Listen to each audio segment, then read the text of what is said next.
Pose with the fans. Pose with the pose with the pose with the fans. Pose with the pose with the pose with the fans. Pose with the fans. Pose with the fans. Pose with the pose with the pose with the fans. Pose with the pose with the pose with the fans. Pose with the fans.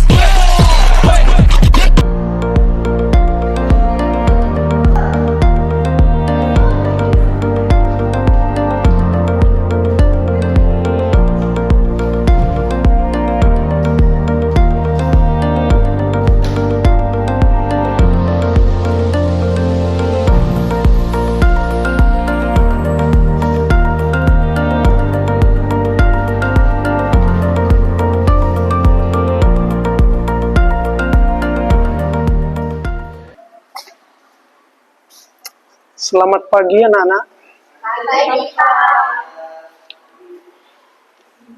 Semua sudah masuk?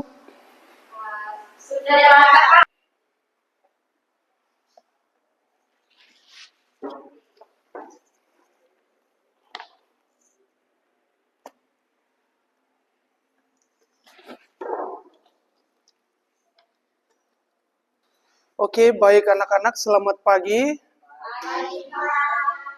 Nah, baik, pagi hari ini itu kita masuk ya dalam pembelajaran kita.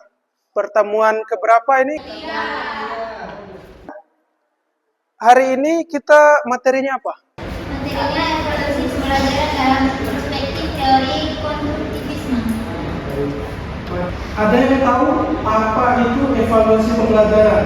Nah, kalau menurut saya itu evaluasi pembelajaran adalah suatu proses yang sistematis untuk mengumpulkan, menganalisa, dan menafsirkan informasi guna menilai sejauh mana tujuan tertentu yang telah tercapai. Ada lagi yang bisa menambahkan? Yang lain? Nggak ada, Pak. Baik, saya akan coba menambahkan ya, apa itu evaluasi pembelajaran. Jadi evaluasi pembelajaran itu sebuah proses ya, proses sistematis untuk mengumpulkan, menganalisis dan menafsirkan informasi guna menentukan sejauh mana tujuan pembelajaran itu tercapai. Dalam pendekatan konstruktivisme pun itu, evaluasi itu tidak hanya menilai hasil dari akhir pembelajaran tersebut, tetapi juga melalui proses belajar terlebih dahulu dari siswa itu sendiri. Oke, tadi evaluasi pembelajaran sudah ya? Sudah. Sekarang kita masuk ke teori konstruktivisme. Ada yang tahu apa itu teori konstruktivisme? Saya, Pak. Oke. Teori konstruktivisme itu adalah membangun pengetahuan. Ada lagi yang ingin menambahkan? Ada lagi? Nggak ada? Saja, Pak. Oke, tadi jawaban dari saudara Masud ya. Saya ingin menambahkan sedikit, yaitu teori konstruktivisme itu menekan bahwa siswa itu membangun pengetahuannya sendiri melalui pengalaman dan interaksi dengan lingkungannya. Oleh karena itu, evaluasi itu harus mencerminkan keterlibatan aktif siswa dalam proses belajar. Paham semua? Baik, anak-anak, kita masuk ke bagian kedua. Prinsip evaluasi dalam pembelajaran konstruktivisme. Yang pertama itu, 1. Penekanan pada proses belajar, fokus evaluasi pada bagaimana siswa membangun pengetahuan. Kemudian yang kedua, evaluasi autentik, yaitu digunakan tugas-tugas dunia nyata seperti proyek, portofolio, dan refleksi. Kemudian yang ketiga, evaluasi formatif. Evaluasi yang dilakukan selama proses belajar yang berlangsung untuk memberikan umpan balik kepada siswa tersebut. Kemudian yang keempat, keterlibatan siswa.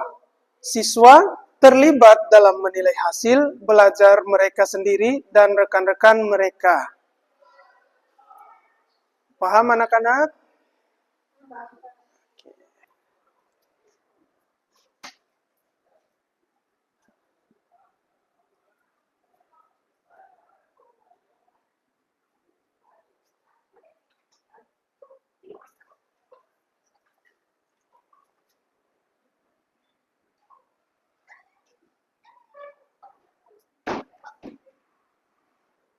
Kan perkembangan pencapaian.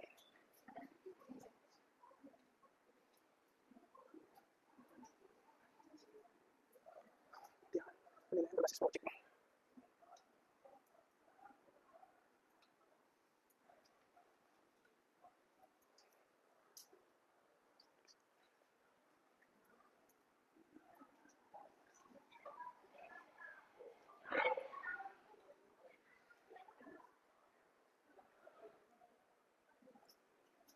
Ya, baik anak-anak, kita masuk ke bagian ketiga, yaitu strategi evaluasi konstruktivisme. Di sini ada 4 poin. Di sini ada yang mau bantu Bapak untuk membacakannya? Oke, baik. Mas Put. Portofolio belajar, kumpulan kerja siswa yang menunjukkan perkembangan dan pencapaian. Kemudian yang kedua, saudari Erna, coba dibacakan. Yang kedua yaitu penilaian berbasis proyek. Di sini menjelaskan tata tugas kompleks yang mempresentasikan pemahaman siswa terhadap topik tertentu. Kemudian yang ketiga, Mustiati. Observasi dan jurnal belajar, guru mengamati perilaku dan aktivitas siswa serta mendorong siswa untuk menulis refleksi. Kemudian yang keempat, Aulia. Yang keempat itu presentasi dan diskusi kelompok, di mana siswa mempresentasikan hasil belajar dan berdiskusi untuk memperdalam pemahaman. Oke, baik. Terima kasih ya sudah membacakannya, Bu Bapak. Tadi kan sudah dibacakan oleh keempat teman-teman kalian. Yang pertama itu portofolio belajar, yaitu tentang kumpulan karya siswa yang menunjukkan perkembangan dan pencapaiannya. Terus yang kedua, penilaian berbasis proyek, tugas kompleks yang mempresentasikan pemahaman siswa terhadap topik tertentu. Kemudian yang ketiga, observasi dan jurnal belajar, guru mengamati perilaku dan aktivitas siswa serta mendorong siswa untuk menulis refleksi. Kemudian yang keempat, presentasi dan diskusi kelompok, siswa mempresentasikan hasil belajar dan diskusi untuk memperdalam pemahaman. Kemudian kita akan masuk ke diskusi kelompok. Ya, di sini Bapak akan membagikan kalian kelompok. 2 kelompok cukup ya?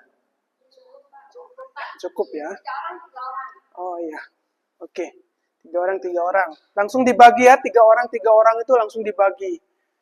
Baik, di sini karena ada 2 kelompok, Bapak memiliki 1 studi kasus. Judul studi kasusnya itu evaluasi autentik. Judul evaluasi autentik dalam pembelajaran IPA.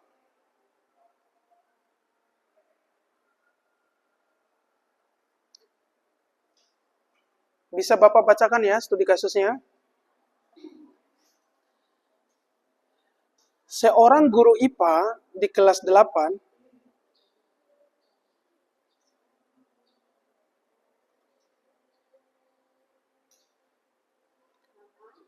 meminta siswa untuk membuat proyek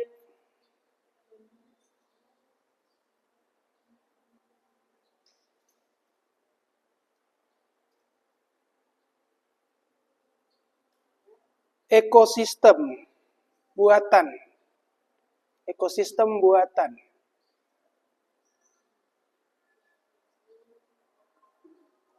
Dalam kurung Aquascape Mini.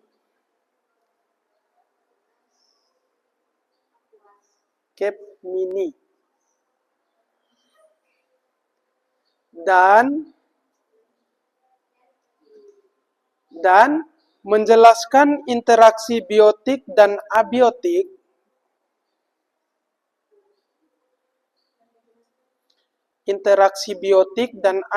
abiotik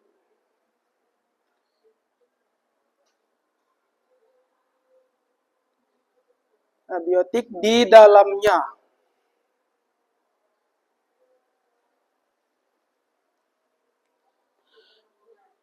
Proyek dinilai berdasarkan pemahaman konsep,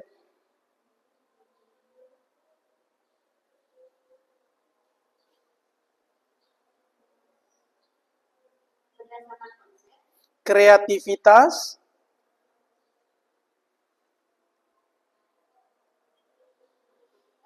kerja tim, dan refleksi individu.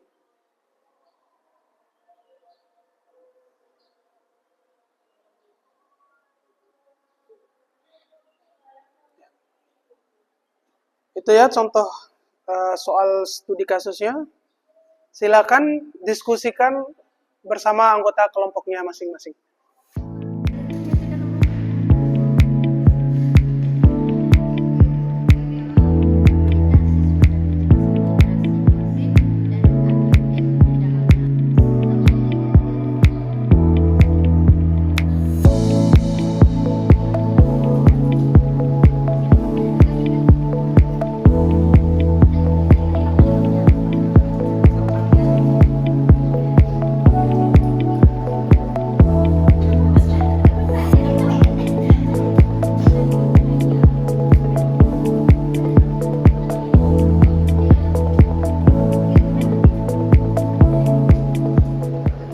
Jadi Bapak mohon satu perwakilan dari tiap-tiap kelompok ya untuk membacakannya di depan mengenai studi kasus yang sudah Bapak kasih tadi ya.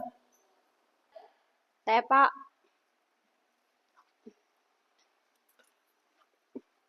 Baik, saya akan menjawab tentang studi kasus yang telah Bapak berikan.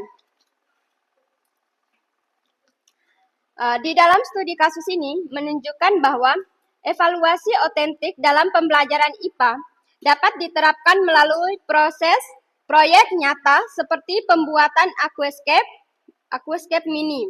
Evaluasi dilakukan tidak hanya berdasarkan hasil akhir, tetapi juga mencakup pemahaman konsep ilmiah, kreativitas, kerja tim, dan refleksi individu.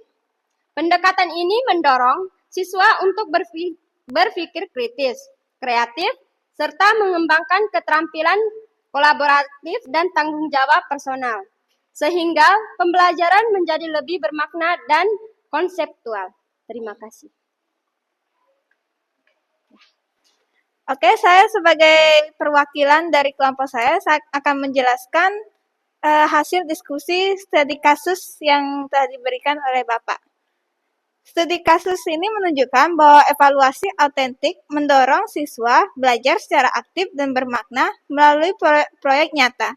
Dengan membuat ekosistem buatan dan merefleksikan prosesnya, siswa tidak hanya memahami konsep IPA, tetapi juga mengembangkan kreativitas kerjasama, kemampuan berpikir kritis.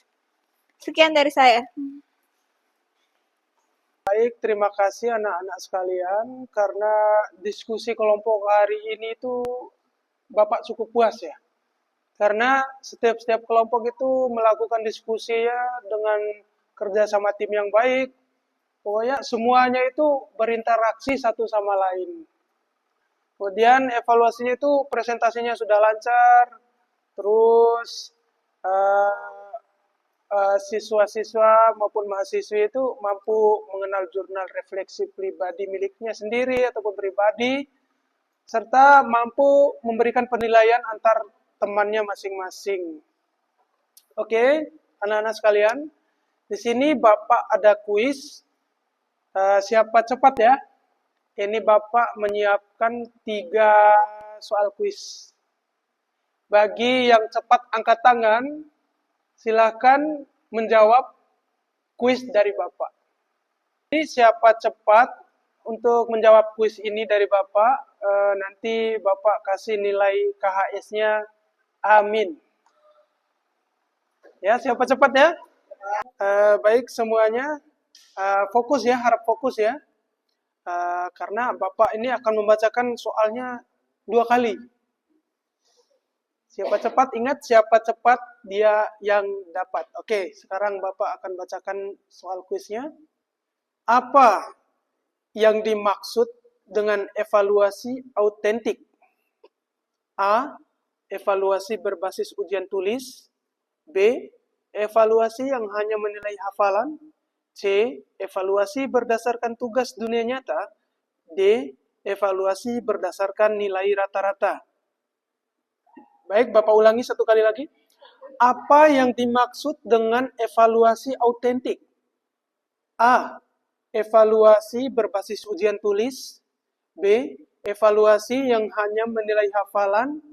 C. Evaluasi berdasarkan tugas dunia nyata. D. Evaluasi berdasarkan nilai rata-rata.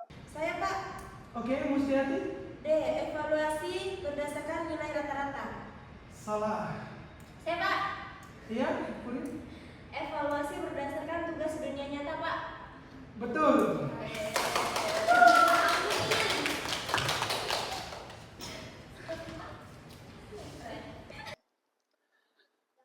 Oke, yang benar Puri ya. Oke, nilainya amin ya. Soal kuis yang kedua ya.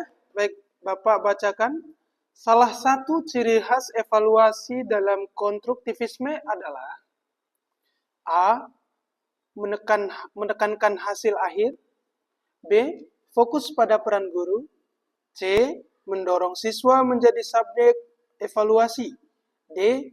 Menggunakan pilihan ganda saja. Bapak ulangi. Salah satu ciri khas evaluasi dalam konstruktivisme adalah A. Menekankan hasil akhir. B. Fokus pada peran guru. C. Mendorong siswa menjadi subjek evaluasi. D. Menggunakan pilihan ganda saja. Saya Pak. Ya. Erna? Jawabannya C. Mendorong siswa menjadi subjek evaluasi. Benar. Amin.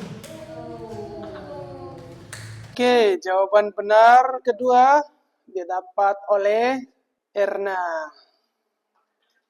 Kemudian kita masuk ke soal kuis terakhir, nomor 3 ya. Ayo siapin jawabannya. Dengarkan baik-baik soalnya ya. Oke, Bapak baca ya, siap ya? Oke. Mengapa portofolio penting dalam konstruktivisme? A. Untuk menyimpan nilai ujian. B. Untuk menilai siswa berdasarkan satu tugas. C. Untuk melihat proses belajar secara menyeluruh. D. Untuk menghindari interaksi sosial. Bapak ulangi. Mengapa portofolio penting dalam konstruktivisme? A. Untuk menyimpan nilai ujian. B. Untuk menilai siswa berdasarkan satu tugas. C. Untuk melihat proses belajar secara menyeluruh. D. Untuk menghindari interaksi sosial. Oke, silakan. Y. Untuk menghindari interaksi sosial. Salah. Benar, oleh. C. Untuk melihat proses belajar secara menyeluruh. Oke, betul. Kita udah mendapatkan 3 jawaban benar. Ya, untuk yang sudah berusaha menjawab, terima kasih sudah berusaha. Karena Bapak menghargai perjuangan kalian, Bapak berikan nilai B+.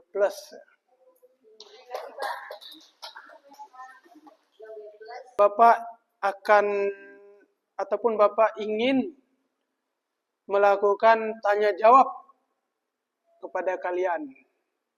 Bagi adik-adik sekalian ataupun anak-anak sekalian, ada yang ingin bertanya mengenai materi hari ini? Oke. Bagaimana cara guru memastikan evaluasi tetap adil jika siswa melakukan refleksi pribadi? Oke. Tadi pertanyaan dari Mustiati, baik Bapak akan menjawab. Sebelum Bapak menjawab, ada yang ingin mencoba menjawabnya? Tidak ada ya? Oke, baiknya Bapak menjawab ya. Bagaimana cara guru memastikan evaluasi tetap adil jika ada siswa melakukan refleksi pribadi. Nah, seorang guru itu dapat menggunakan rubrik penilaian yang jelas, memberikan umpan balik secara individual, dan mampu mengkombinasikan dengan bentuk evaluasi lain seperti proyek maupun observasi. Bagaimana? Paham anak-anak? Oke. Kemudian siapa lagi yang ingin bertanya? Saya, Pak.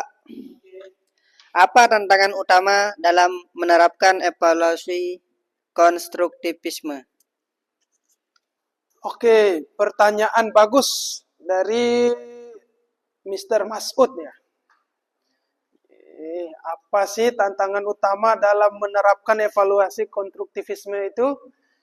Tantangan utamanya itu termasuk waktu yang lebih lama ya. Waktu yang lebih lama, terus kebutuhan akan kreativitas seorang guru, dan perlunya pelatihan dalam membuat instrumen evaluasi yang autentik.